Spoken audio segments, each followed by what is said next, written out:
This is Kajol Jadhav and I am here to explain daily current affairs for UPSC Civil Services exam. Bound together by GST.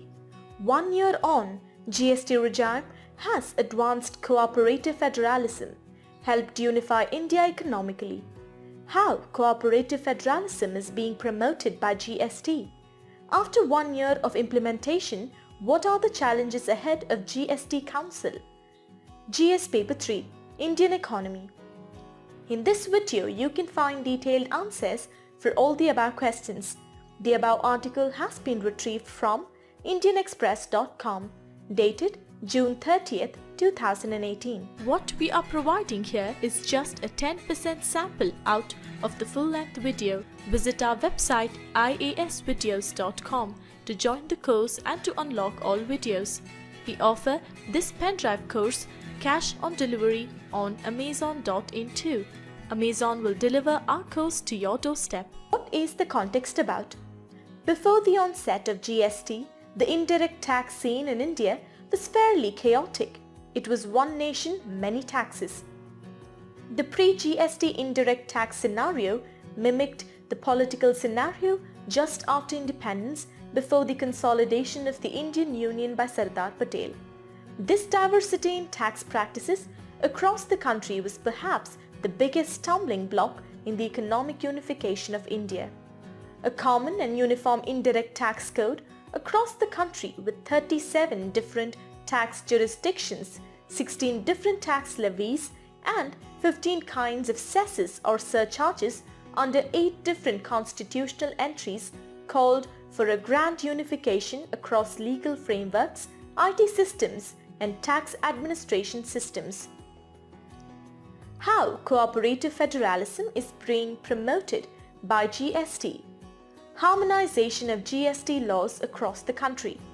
Even though centre and each state legislature have passed their own GST acts, they are all based on the model GST law drafted jointly by the centre and the states. Consequently, all the laws have virtually identical provisions. Common Compliance Mechanism. GSTN, a not-for-profit, non-government company promoted jointly by the central and state governments, is the common compliance portal, and the taxpayer shall interface with all states as well as centre through this portal. Joint capacity building efforts. Joint capacity building efforts by centre as well as all the states are being organised. Cross-empowerment of officers of centre as well as the states.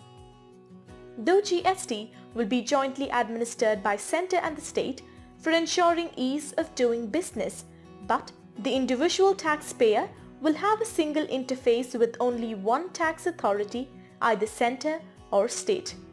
After 1 year of implementation, what are the challenges ahead of GST Council? Inclusion of petroleum in the GST. Petroleum revenue is the only stable source of revenue for the states and the centre in this transition period, and it would be difficult to get the states on board in this initial period. Merely getting them into the GST would probably not ease the burden on their prices.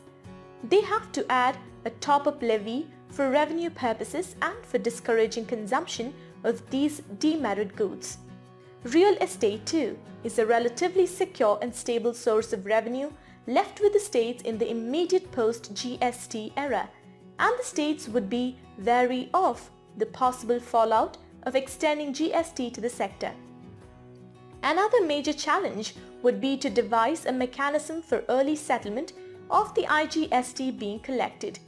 The settlements are delayed primarily because of the deferment of the GSTR2 statements.